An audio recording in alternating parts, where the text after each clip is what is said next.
देशान्तर समय सूचक अहिले बिहानको 7 बजेको छ।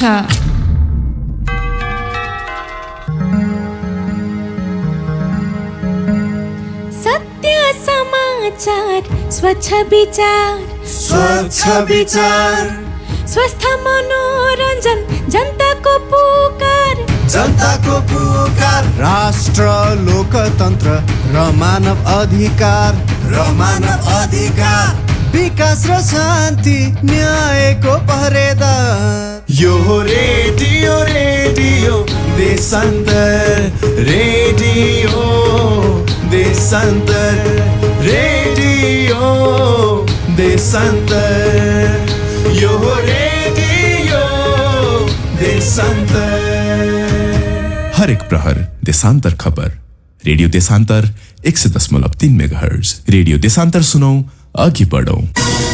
राजनीति, आर्थिक, सामाजिक, कूटनीति, विषय अनेक, सरोकार जनताको संवाद हाम्रो देशान्तर संवाद।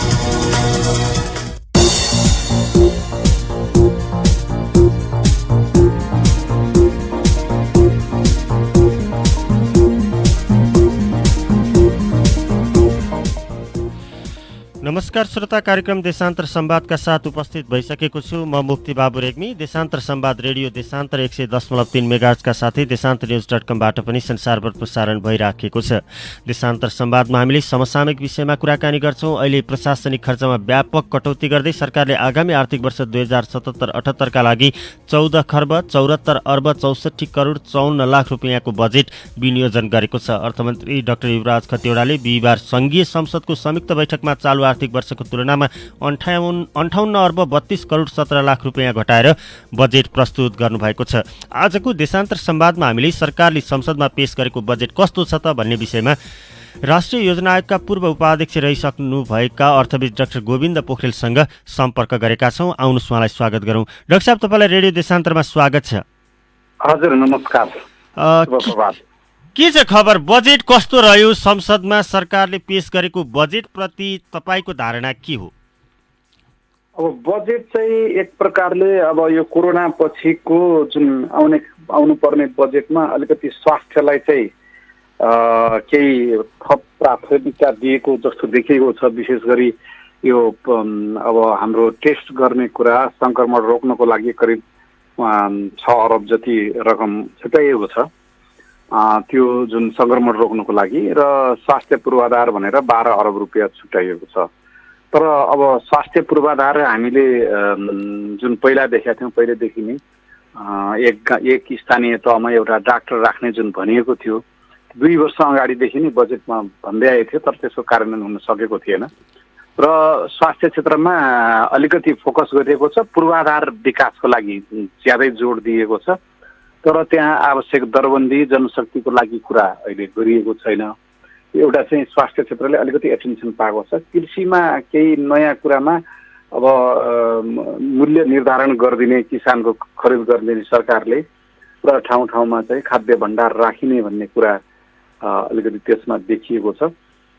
र साथसाथै अब उद्यम यो बेरोजगारलाई औद्योगिक क्षेत्रले 2 वर्षसम्मको जागिर दिने ग्यारेन्टी दिन्छन् भने 3 महिनासम्म तालिम गर्ने अवधिभर 50% त्यसको लाग्ने तलबको दिने सरकारले भनेर एक दुईवटा यसो केही देखिएको छ। तर समग्रमा भन्दाखेरि बजेट धेरै गतिविधिहरू पुरानै छन्, परम्परागत छन्, र त्यस्तो नयाँ छलाङ मार्नुपर्ने, अब कोरोना पछि फेरि अर्थतन्त्रलाई तङ्ग्राएर दौडाएर हिँडाउनुपर्छ, कोरोनाको सङ्क्रमण 6 महिना चला, त्यसपछि अगाडि बढ्नुपर्छ भन्ने हिसाबले, यस्तो छलाङ मार्ने हिसाबले चाहिँ बजेट आएन। कोरोनाको सङ्क्रमणलाई सम्बोधन गर्नलाई अलिकति कृषि र स्वास्थ्य सम्बोधन गरेको जस्तो मात्रै देखियो, तर खासमा चाहिँ उपलब्धिमूलक चाहिँ देखिएन भन्ने बुझाइ हो।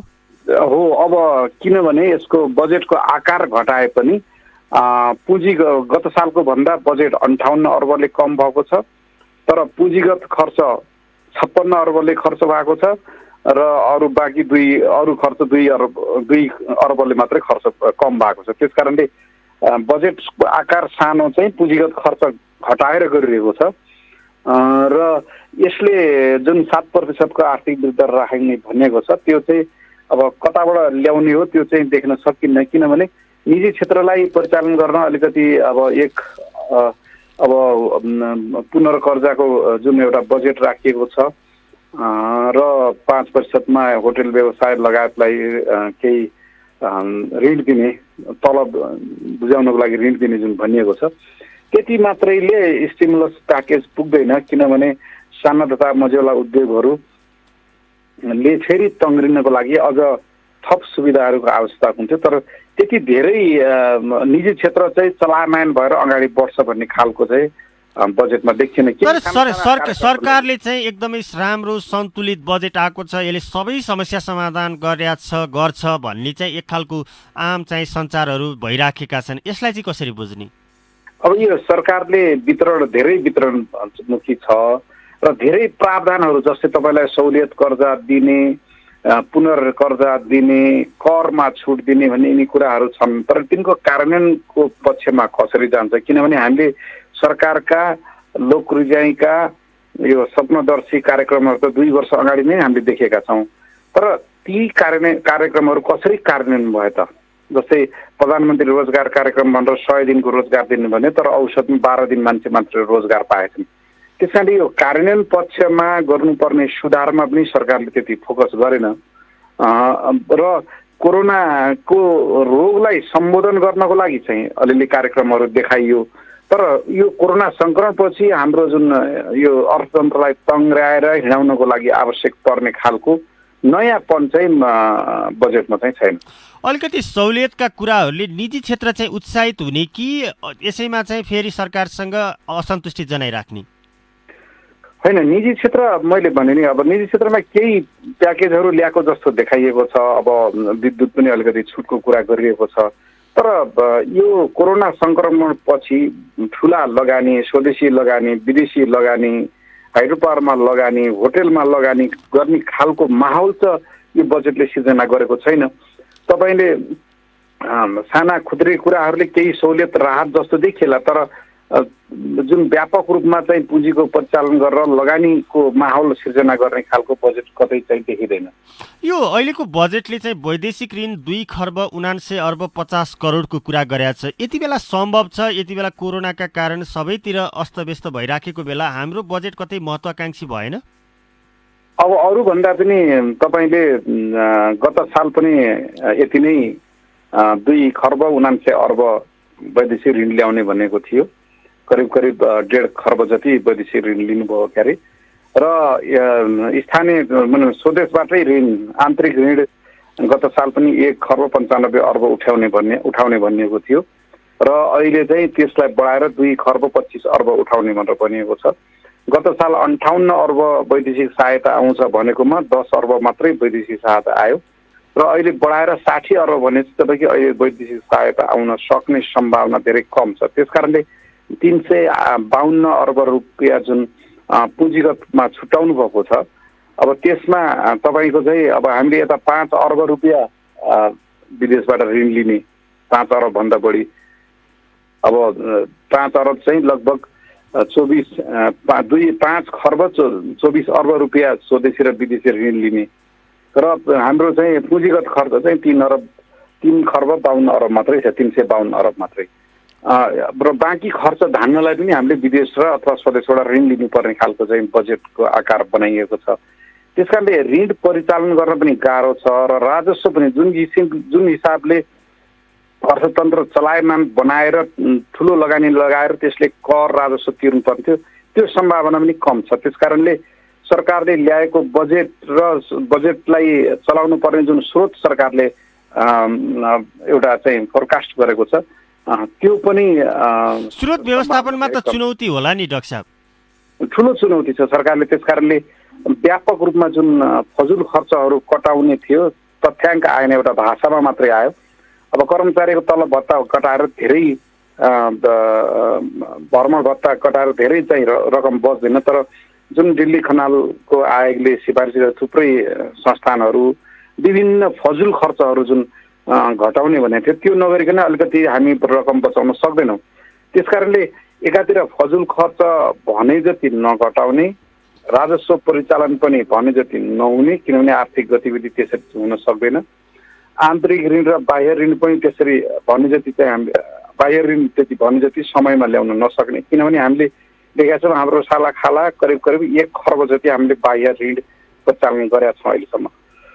त्यो 1 खरब अब हामीले यहाँ चाहिँ 3 खरब बाह्य ऋण परिचालन गर्ने, त्यसको लागि पनि प्रक्रिया छ, समय लाग्छ। त्यस कारणले स्रोत व्यवस्थापनबाट पनि सरकारलाई समस्या चाहिँ छ, तर जुन खर्चहरू छुट्याइएको छ तिनको कार्यान्वयनको पनि समस्या छ। तपाईँले अब जति पनि सुरुङ मार्ग, सडक, सिँचाइ, यातायात, हवाई सबै पूर्वाधार विकासका जुन खर्चहरू छन् जति पूर्वाधार विकासका कार्यक्रमहरू गत 2 वर्षदेखिका बजेटका लागि केही रस्व दीर्घ र अलिक कोही सम्पन्न हुनेछ, सुरु हुने गर्नेछ भन्ने बाहेक अरू कुनै नयाँ त्यहाँ छैन। अहिले नयाँ ल्याउनु जरुरी पनि थिएन, तर अहिले प्राथमिकता चाहिँ रेललाई दिनुपर्ने, पानी जहाजलाई पैसा नराखेर त्यो पैसा अझ पनि लगानीको माहौल सिर्जना गर्न, सरकारको संरचनाको क्षमता सुधार गर्न। जस्तै हामी किन बजेट खर्च गर्न सकेनौँ? तपाईँले गत वर्ष पुँजीगत खर्च साँच्चै भन्नुहुन्छ भने टोटल बजेटको चाहिँ अब 1.5 खरब जति पुँजीगत खर्च भएको छ जम्मा 15 खरबको बजेटमा।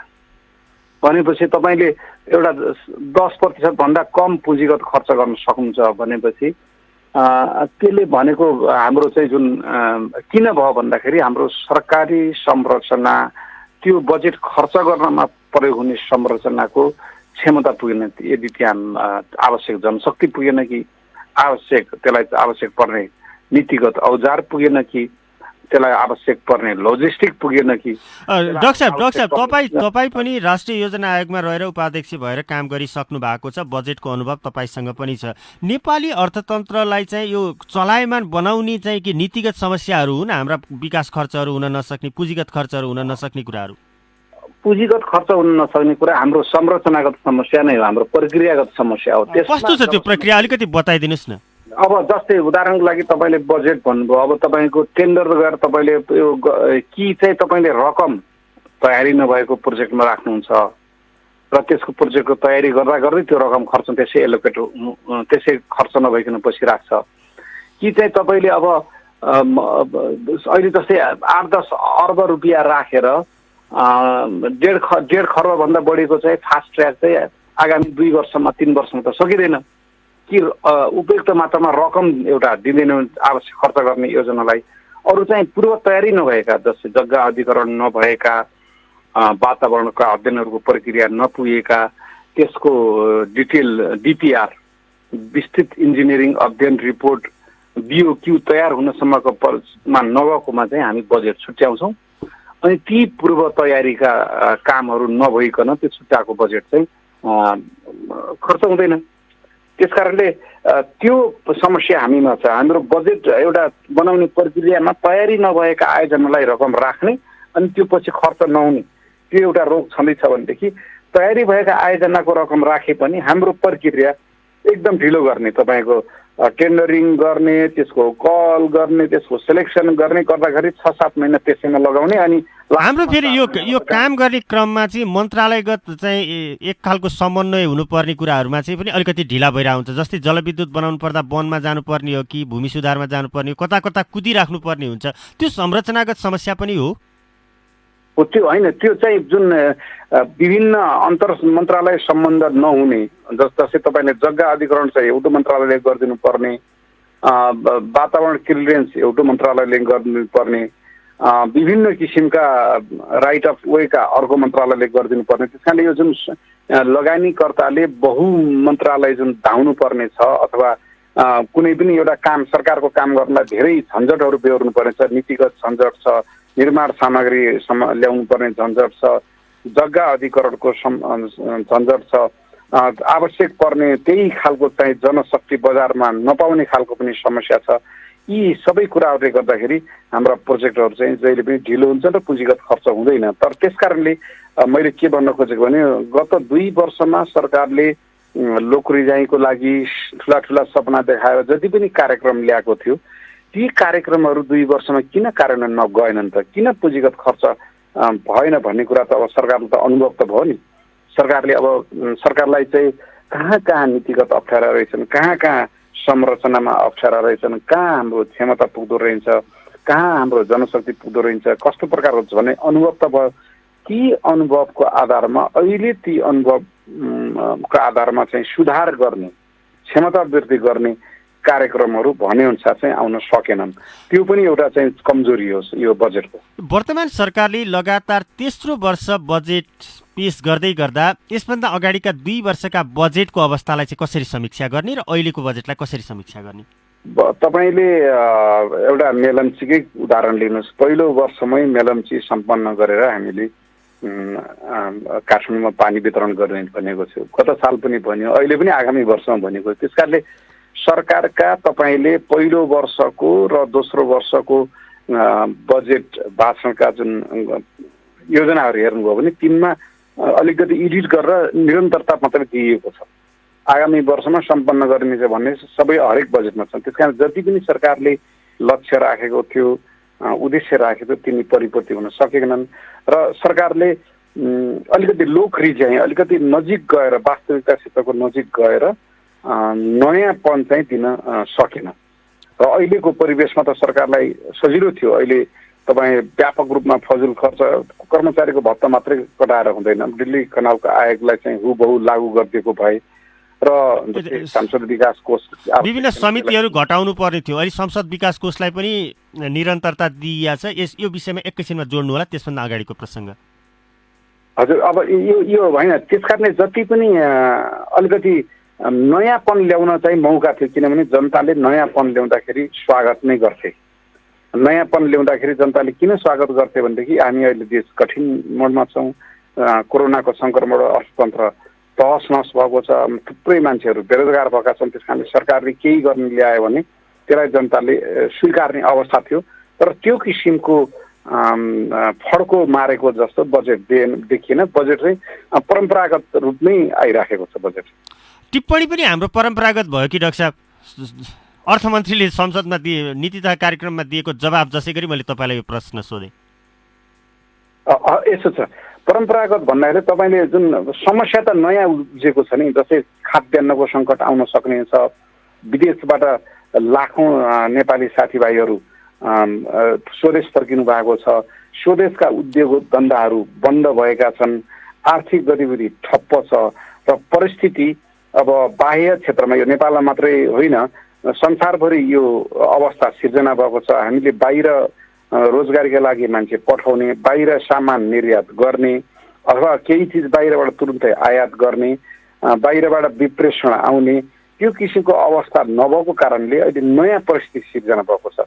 यो नयाँ परिस्थिति सिर्जनामा खाद्य सुरक्षा कसरी उपलब्ध गराउने, व्यापक रूपमा रोजगारीका अवसरहरू सिर्जना कसरी गर्ने, कोरोनाको सङ्क्रमण र लकडाउन पार भइसकेपछि देशको अर्थतन्त्रलाई फेरि तङ्ग्रेर कसरी अगाडि बढाउन सक्ने, ती कुराहरूमा र हाम्रो एकदम भएको सीमित साधन र स्रोत, राजस्व पनि महत्त्वाकांक्षी राखेका छौँ अहिलेको अवस्थामा, वैदेशिक ऋण पनि महत्त्वाकांक्षी राखेका छौँ अहिलेको अवस्थामा, हामीले आशा गरेको वैदेशिक अनुदान पनि एकदम महत्त्वाकांक्षी राखेका छौँ, गत वर्षका नर्मल कन्डिसनमा पनि भन्दा बढी राखेका छौँ। त्यस कारणले यस्तो स्रोतको परिचालनको भविष्य अनिश्चित भएको अवस्थामा हामीले फजुल खर्च अझ बढी घटाएर र अझ कम गरेर फजुल खर्च चाहिँ एकदम एमाउन्टमा धेरै घटाएर त्यसलाई अरू क्षेत्रमा भएको हाम्रो जुन बजेट छुट्याएको छ, जस्तै रेललाई, पानी जहाजलाई अहिले नछुट्याएर त्यसलाई शिक्षा, स्वास्थ्य, रोजगारीका अवसरहरू सिर्जना गर्ने, लगानीको माहौल सिर्जना गर्नेतिर लगाउनु पर्ने थियो। त्यति धेरै छलाङ मारे जस्तो चाहिँ बजेटले चाहिँ देखाउन सकेन। आउनु पर्ने कस्तो बजेट थियो त? अब हामी कार्यक्रमको निष्कर्षतिर लाग्नु आउनु पर्ने थियो दुईटा। एउटा त पहिलो अलिकति राहत र स्वास्थ्य उपचारमा सरकारले फोकस गरेको छ, त्यो ठिक छ। तर राहतमा निजी क्षेत्रदेखि व्यक्तिसम्मकोमा कहीँ कतै झल्केको छ, तर त्यतिले मात्रै कोरोना पछि लगानीको माहौल सिर्जना हुँदैन, त्यसमा केही कम भएको छ। अब दोस्रो, रोजगारीका अवसरहरू सिर्जना गर्ने, कृषिमा त्यति नयाँ छलाङ मार्ने केही कुराहरू अलिअलि आयो। कृषि उत्पादन बढाउनेमा चाहिँ अब सरकारको त्यो कार्यान्वयनमा भर पर्छ। जस्तै भूमि ब्याङ्कको कुरा गरिएको छ, सरकारले उत्पादन किनिने कुरा गरिएको छ, बजारमा पहुँचको ग्यारेन्टीको कुरा गरिएको छ, बिमाको कुरा गरिएको छ। त्यो पहिला पनि त्यस्ता कुराहरू आएका छन् र त्यसको कार्यान्वयन भयो भने कृषिमा केही नयाँ चिज देख्न सकिन्छ। अर्को कुरा निर्माणमा हामीले अलिकति फोकस गरौँ। जस्तै बाँकी रहेका पूर्वाधार, हाम्रा खानेपानी आयोजनाहरू, हाम्रा सिँचाइका आयोजनाहरू, हाम्रा सडकहरू, त्यसमा अलिकति बजेट बढाएर स्थानीय सडकदेखि प्रदेशदेखि केन्द्रले हेर्ने सडकहरू यदि पूर्वाधारहरू निर्माण गर्यो भने त्यहाँ थुप्रै निर्माण क्षेत्रमा जुन रोजगारीका अवसर सिर्जना हुन्थे त्यति फोकस भयो जस्तो लागेन। तर अब निरन्तरता छ, त्यसमा केही रोजगारीका अवसरहरू सिर्जना होलान्। र अर्को चाहिँ लगानीको माहौल चाहिँ र यो साना तथा मझेला उद्योगलाई केहीदेखि त्यतिले सफिसियन्ट होला जस्तो मलाई लाग्दैन। तर लगानीको माहौल सिर्जना गर्न अझै पुगेन। अझै चाहिँ नीतिगत सुधारहरू गरेर अझै उत्साह भर्ने खालको, जस्तै हामी यो थुप्रैले मागेका थिए। जस्तै उद्योग व्यवसायमा अहिले बन्द छन्, कर्मचारीहरूलाई तलब दिन समस्या छ। अब सरकारले 5% ऋण लिएर तलब देऊ भन्छ, तर त्यसमा पनि सरकारको केही सहभागिता अझ थप, जस्तै तिनीहरूको केही प्रतिशत सरकारले नै बेहोर्ने तिनीहरूको जुन ब्यालेन्स सिट हेरिकन त्यस्तो किसिमको चाहिँ प्याकेज ल्याउन सकेको भए तिनीहरू अलिक तङ्ग्रेर चाँडै हिँड्ने थिए। र सरकारले यो डिजिटल क्षेत्रमा छरिएर भए पनि केही कुरा राम्रो गरेको छ। अब त्यसको कार्यान्वयनमा भर पर्छ। त्यस कारणले यी कुराहरू आएका छन्। तर अब अर्को मैले जुन फेरि पनि फोकस गर्छु, यो संरचनाको क्षमता वृद्धि, आवश्यक कर्मचारीको दरबन्दी। अहिले अस्पताल र आइसियु मात्र बनाएर भने त्यसको लागि आवश्यक उपकरण पनि चाहिन्छ। त्यति उपकरण चलाउन सक्ने जनशक्तिको दरबन्दी सिर्जना गर्ने। स्वास्थ्यमा अहिले व्यापक रूपमा 48 सालपछि दरबन्दी सिर्जना भएको छैन। ती दरबन्दीहरू फुलफिल गर्ने भन्ने कुरा आएन। जनशक्तिको परिचालन नभइकन भौतिक पूर्वाधारले मात्रै स्वास्थ्य क्षेत्रमा सेवा उपलब्ध गराउन सक्दैन। भन्न खोजेको डाक्टर साहब, यो अहिलेको बजेटले हेर्दा यो अर्थतन्त्रलाई चलायमान होइन कि बामे सर्न पनि अलिकति गाह्रो देख्नुहुन्छ? अब राहत अलिकति केही देखिएको छ। तर मैले अब जस्तै 7% आर्थिक वृद्धि दरको उहाँहरूले जुन आशा गर्नुभएको छ, त्यो त सरकारको 352 अरब रुपियाँ खर्च गरेर 7% आर्थिक वृद्धि दर उपलब्ध हुन सकिन्न। त्यस कारणले अरू चालु क्षेत्रमा राखेको बजेटहरूको कसरी खर्च हुन्छ, निजी क्षेत्रलाई कसरी परिचालन गर्न सकिन्छ। हाम्रो अर्थतन्त्रमा अब 37 अर्बको अर्थतन्त्रमा 7% थप्ने भनेको चाहिँ 2.5 खर्बको हाम्रो चाहिँ जिडिपीलाई बढाउनु पर्ने हुन्छ। अब त्यो कहाँबाट बढाउने हो त? र अहिलेको जुन हिसाबले त्यति उपलब्ध होला जस्तो चाहिँ देखिन्न। विगतको ट्रेन्ड हेर्दा बजेट कार्यान्वयनमा चाहिँ धेरै थुप्रै चुनौतीहरू छन्। यो बजेट चाहिँ कतिको कार्यान्वयन होला? के यसलाई चाहिँ कतिको विश्वास गर्ने अहिले आएका कार्यक्रमहरू लागू होलान्? यो अब सरकारले रकम र पूर्वाधारका टार्गेट मात्र राखेको छ। त्यसलाई आवश्यक त्यो जुन अहिलेको बजेट अहिले सरकारले ल्याएका केही जस्तै 5%मा पुनर्कर्जामा जुन मेकानिजमहरू सरकार जुन ल्याएको छ सरकारले, त्यसलाई कार्यान्वयन गर्नलाई सरकारले छुट्याएको जुनसुकै क्षेत्रको बजेट पनि कार्यान्वयन गर्नको लागि चाहिँ सरकारी संरचनाको ठुलो हात हुन्छ। निजी क्षेत्रको जनशक्ति, निजी क्षेत्रको क्षमता पनि ठुलो हात हुन्छ र सरकारी संरचनाको ठुलो हात हुन्छ। र सरकारी संरचनामा के आधारभूत परिवर्तन हुने भयो त भन्दाखेरि केही पनि सुनिएन हामीले। अब व्यावहारिक कुरामा भन्ने भनेपछि फजुल खर्च घटाएर भत्ता घटाइदिनु भयो। अब कर्मचारीको केही 2-4 करोड भत्ता घटाएर कर्मचारी डिमोटिभेट भयो भनेदेखि तपाईँले चाहिँ फेरि थप खर्च गर्न सक्नुहुन्न। त्यस कारणले यो संरचनाको क्षमता वृद्धि गर्न, संरचनामा आवश्यक जनशक्ति परिपूर्ति गर्न त्यो पक्ष चाहिँ ध्यान दिएको छैन। त्यस कारणले भनेको यो अहिलेको बजेटले कर्मचारी संयन्त्र पनि अलिकति चिडिन सक्ने अवस्था देख्नुहुन्छ? त्यति चिडिन, तर त्यसमा केही सुधार भएन। तपाईँ गत साल र 2 वर्षमा त्यही संरचनालाई लिएर, त्यही गाडीलाई लिएर तपाईँ त्यो डेस्टिनेसनमा पुग्न सक्नु भएन भनेपछि अहिले त्यही बिचमा सर्भिसिङ गर्नुपर्ने थियो। हो, त्यहाँ रिफर्म गर्नु पर्थ्यो। कति कहाँ आवश्यकता छ, कहाँ प्राविधिक जनशक्तिको कमी छ। मैले जस्तै स्वास्थ्य सेवाको भने तपाईँले आइसियु बेड बनाएर के गर्ने? तपाईँलाई त्यहाँ डक्टरहरू चाहियो, त्यहाँ प्यारामेडिक्सहरू, जनस्वास्थ्य कर्मीहरू, नर्सेसहरू चाहियो। त्यो कहाँबाट तपाईँले चाहिँ उपलब्धि गर्नुहुन्छ? तपाईँ भौतिक पूर्वाधारले हुँदैन नि। त्यहाँ त भौतिक पूर्वाधार, उपकरण र दक्ष जनशक्ति, त्यो दक्ष जनशक्ति परिचालन गर्ने सरकारी संयन्त्रमा कुनै त्यति योजना चाहिँ बजेटमा स्पष्ट रूपमा आउन सकेका छैन। जस्तै अब तपाईँ अब भोलिदेखि त काम गर्ने सारा कर्मचारी नै हो नि, तपाईँको रकम खर्च गराउने, संयन्त्रलाई चलायमान बढाउने त्यहाँ मन्त्रीले त निर्देशन दिएर मात्रै हुँदैन। अब त्यसमा सुधार चाहिँ हामीले त्यति देखेनौँ।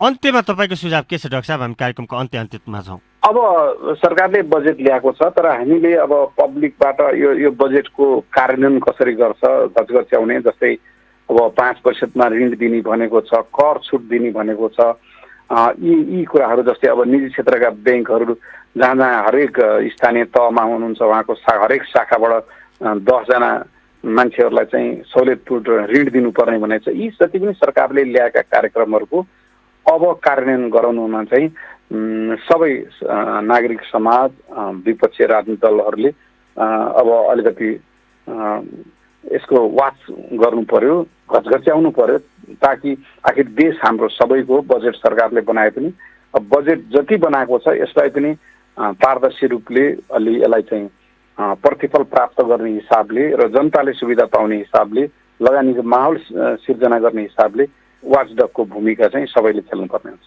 हुन्छ डाक्टर साहब, समय दिनुभयो, तपाईँलाई धेरै धेरै धन्यवाद। हाम्रो देशान्तर रेडियो र सबै श्रोताहरूलाई मेरो नमस्कार, जय नेपाल। आदरणीय श्रोता, उहाँ हुनुहुन्थ्यो राष्ट्रिय योजना आयोगका पूर्व उपाध्यक्ष डाक्टर गोविन्द पोखरेल। उहाँसँग हामीले सरकारले संसदमा पेश गरेको बजेटका विषयमा रहेर कुराकानी गऱ्यौँ। भोलि अर्को विषयवस्तुका साथ हामी देशान्तर संवाद लिएर पुनः उपस्थित हुने नै छौँ। म मुक्ति बाबु रेग्मी बिदा भई। रेडियो देशान्तर 100.3 मेगाहर्ज सुन्दै र देशान्तरन्युज.com पढ्दै गर्नुहोला। नमस्कार, शुभ दिन।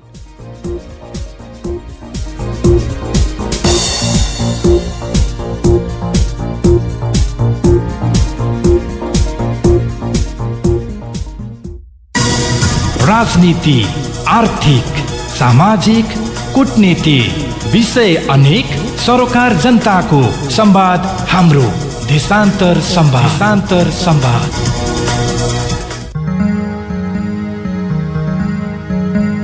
सत्य समाचार, स्वच्छ विचार, स्वस्थ मनोरञ्जन, जनताको पुकार,